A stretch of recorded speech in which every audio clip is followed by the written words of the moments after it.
right, guys, welcome back to another video. So today we got a big document that was published, and this is actually Microsoft's response to the CMA's questions at the Remedy hearings. This is their actual response to when they went into the room and they met and they talked and they went over all of the stuff that they were going to be doing for this deal. Now, they answer these questions in three parts of the console, with the actual cloud gaming.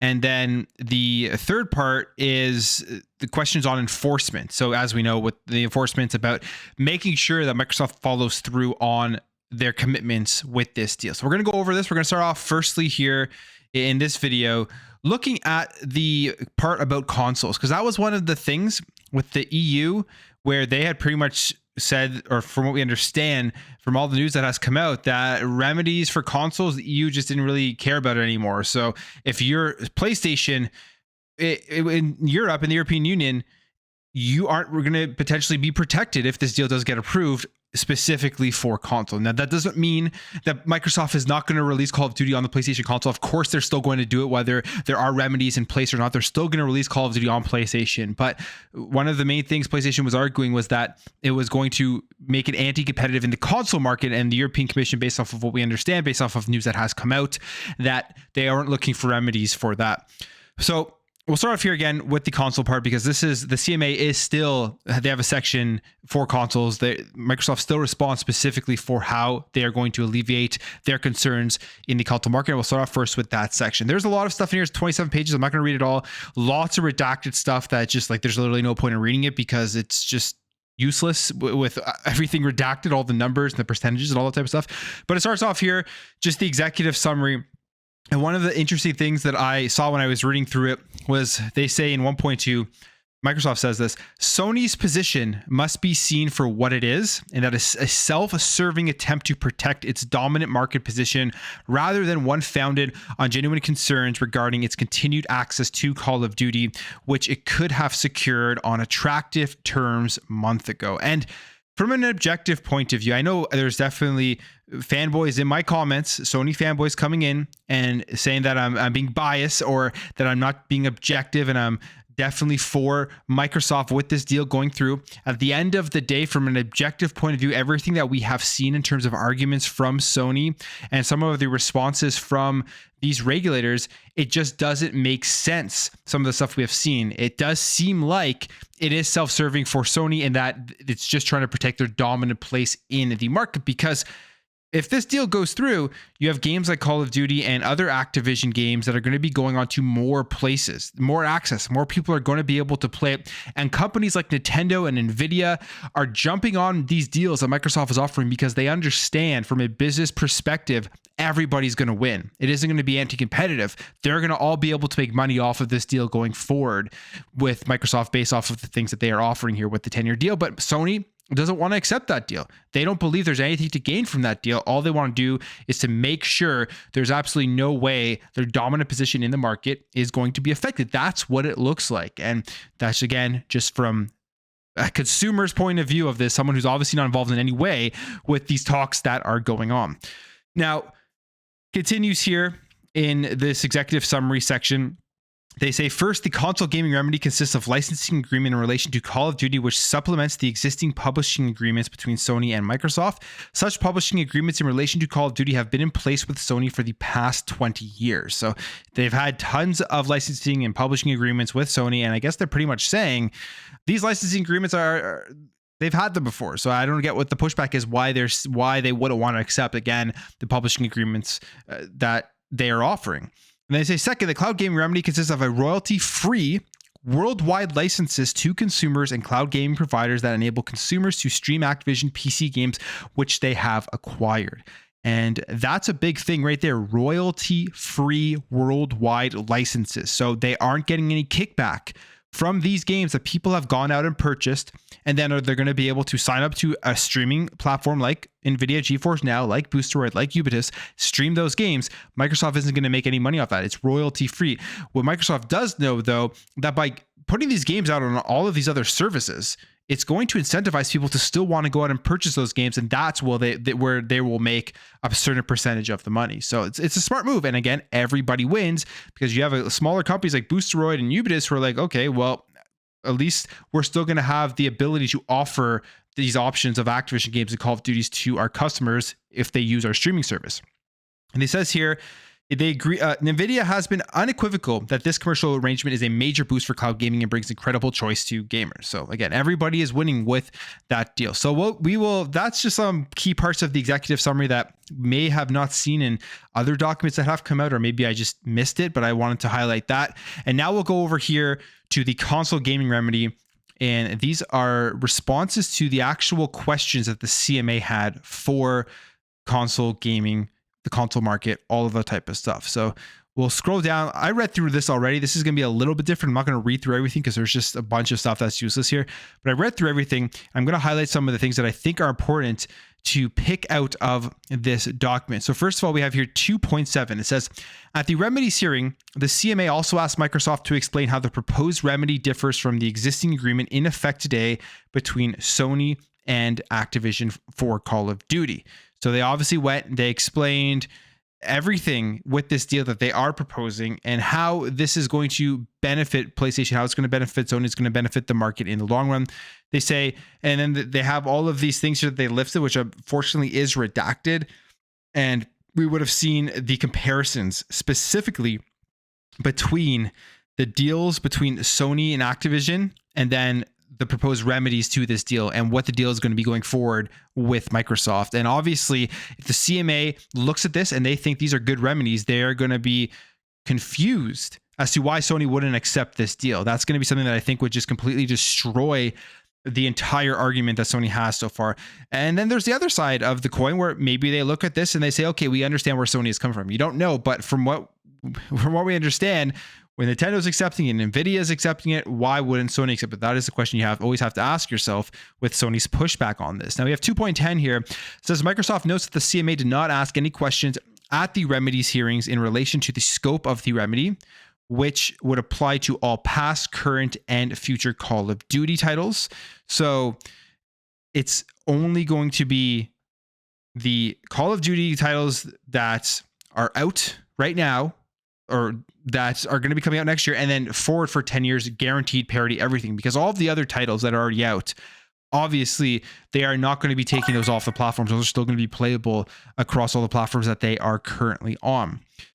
2.12. At the remedies hearing, the CMA asked Microsoft if the 10-year duration is sufficient and whether there would be a cliff edge for Sony at the end of this period. So we've heard lots of debate, lots of chatter about 10 years isn't a long enough time to be able to develop a competitor to Call of Duty. Now, you have to keep in mind, Sony has Bungie now, which absolutely can create incredible first-person shooters. Would they be able to create a competitor in 10 years? Not sure, but they have that ability. They have the knowledge. They have the experience of creating amazing first-person shooters.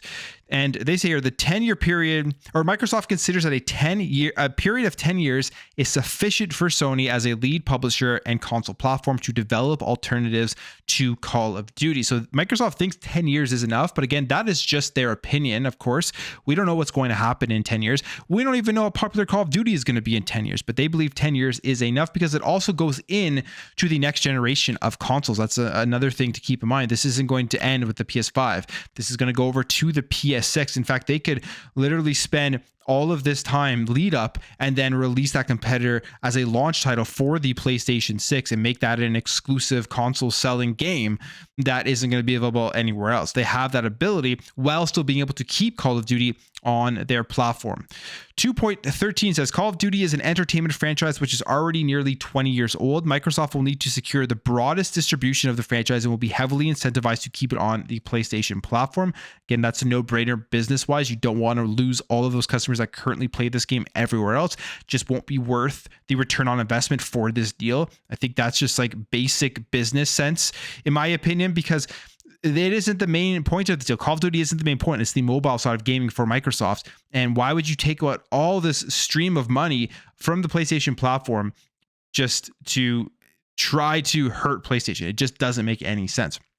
Microsoft considers that having maintained Call of Duty on PlayStation and grown its player base on Nintendo, GeForce Now, and other cloud gaming platforms for a decade, it will have no incentive or indeed ability to take Call of Duty exclusive. Heard that multiple times, as they have reiterated that over and over and over again. And in this section here, they go over like the 10-year terms that have been made in, or long terms that have been made in other contracts. And 10 years is actually longer than any previous licensing remedy put in place before it.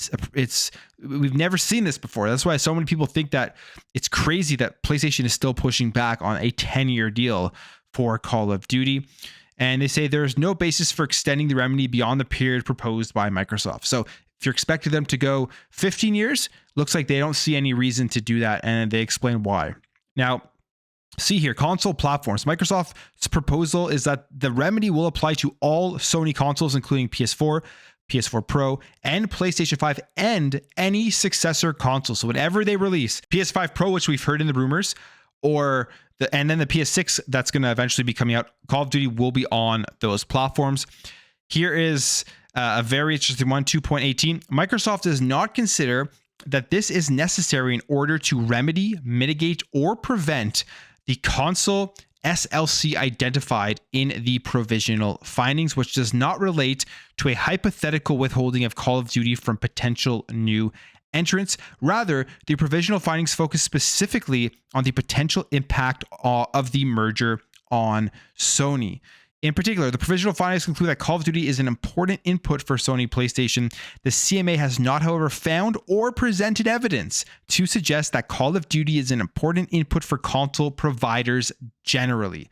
That's a huge point right there, because it brings us back to the European Commission stuff where we were seeing them framing the market and focusing only on PlayStation. And what they're saying in 2.18 here, although this is to the CMA, they're using the same methodology across the board, is that they don't find it necessary to actually have to present findings on how this deal is going to hurt or help or whatever any other console markets, because within the provisional findings that the CMA has put out, they have solely focused on PlayStation. And you could say solely focus on how this is going to hurt PlayStation and why there needs to be remedies to protect PlayStation. And that's what they're saying here.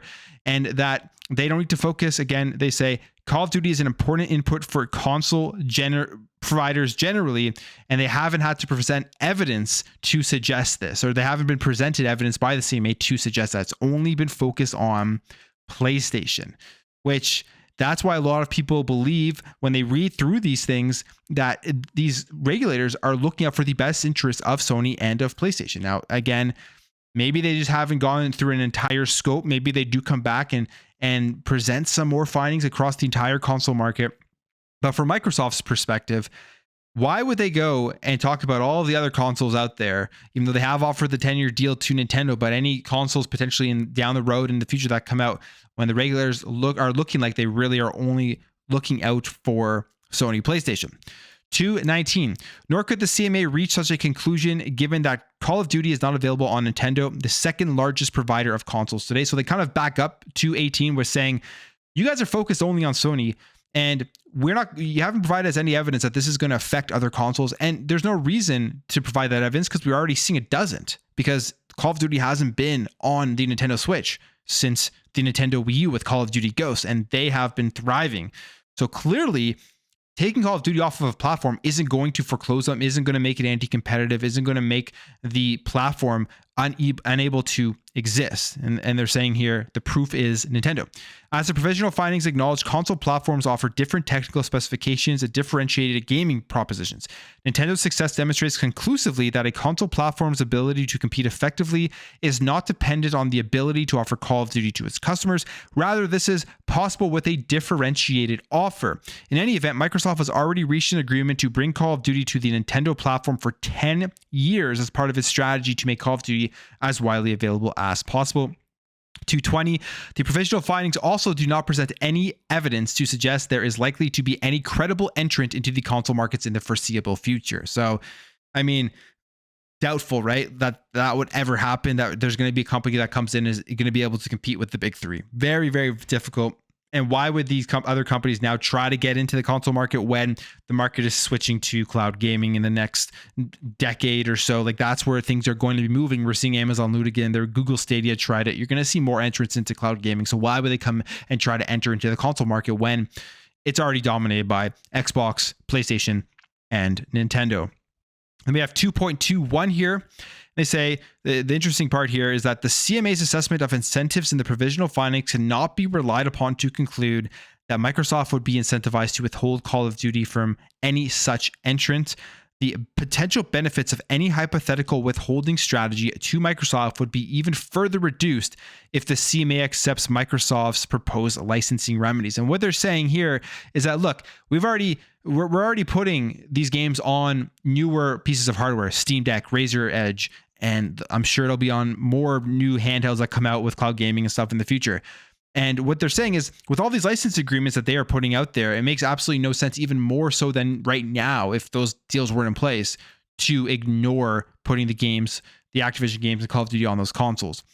And then we get down here to the parity clauses, where this was a big thing about Call of Duty not being the exact same game across all of the platforms. Microsoft may degrade the game, may make PlayStation sell it at a higher price and force those customers to come over to Xbox. But again, logically, that makes zero sense. Why would you want to degrade your own product, bring bad PR, and give it a bad reputation amongst a massive group of gamers? Because at the end of the day, it's an Xbox Game Studios game. They want people talking about it positively, because word of mouth marketing is the most powerful thing. And they say here, Microsoft's proposal is that the remedy will provide Sony with parity on release date, content, features, upgrades, quality, and playability with the Xbox platform. We already knew about that. They actually specifically mentioned Digital Foundry in this document. I mean, they do all of the comparisons, and they say features and content are designed to be seen, and key performance parameters can be measured by gamers, independent reviewers of games, example, Digital Foundry, and indeed Sony itself. So they're like, why would we release these degraded versions of Call of Duty on PlayStation when in today's day and age, everyone is looking at every single frame, every single pixel in every little section of the game? Even if it doesn't technically make the game worse, you're going to see all of this stuff. So they're not going to be doing that because they don't want these performance parameters to look bad on one platform and be really good on another platform. It just, again, doesn't make any sense.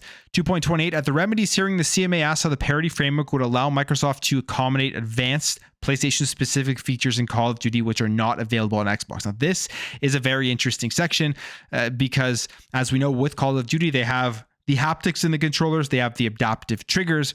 Those aren't on Xbox. And here's what's Microsoft, their response to that. The parities note, in particular, that there is no basis in the provisional findings for what would essentially amount to a beyond parity obligation. They're saying the additional features that PlayStation has put into their platform is a beyond parity, and they don't actually have to do that. If they're saying Call of Duty is going to be parity across the board, there's going to be the same game across the board. But stuff that is additional, they don't actually have to add that into the game. That's a beyond parity obligation. It says requiring Microsoft to develop a PlayStation version of Call of Duty which has more features than the Xbox version. Rather, the relevant partial foreclosure mechanisms considered in the provisional findings, which the remedy is designed to address, relate to releasing a worse version of Call of Duty titles on PlayStation consoles, for example, with fewer features and degrading the graphical quality of the PlayStation version. And they say, as Microsoft will be shipping Call of Duty on PlayStation in compliance with its remedy commitments, Microsoft will have every incentive to develop games with optimized support for PS5 features such as haptics and future consoles in order to maximize sales of the platform.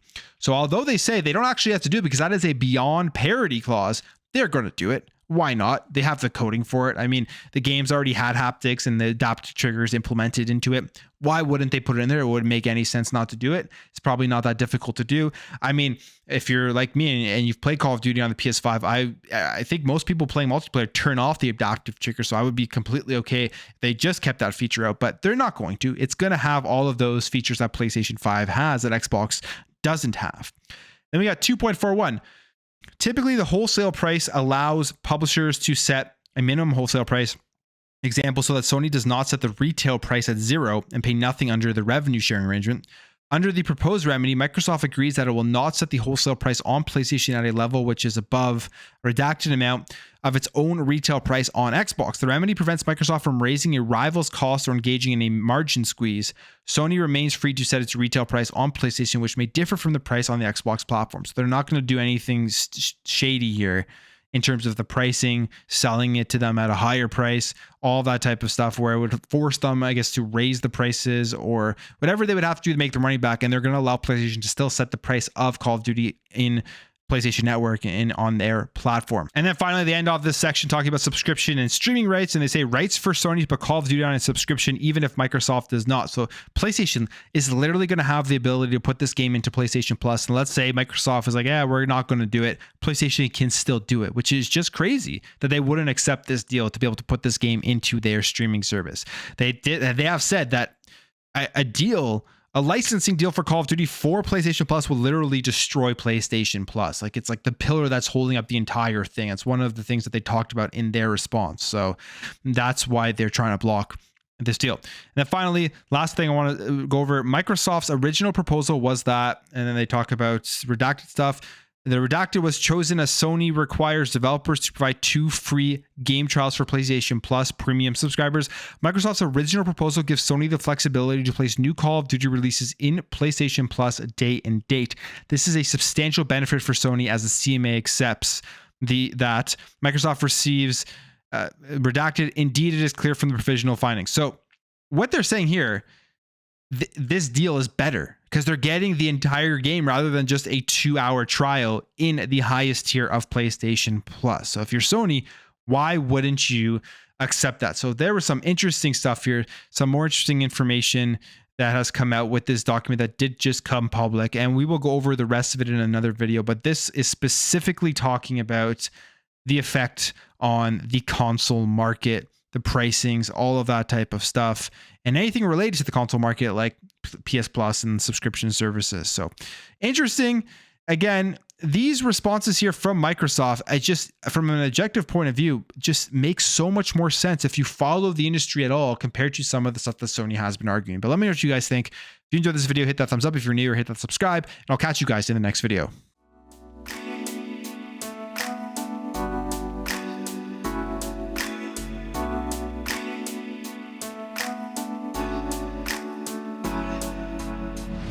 Bye.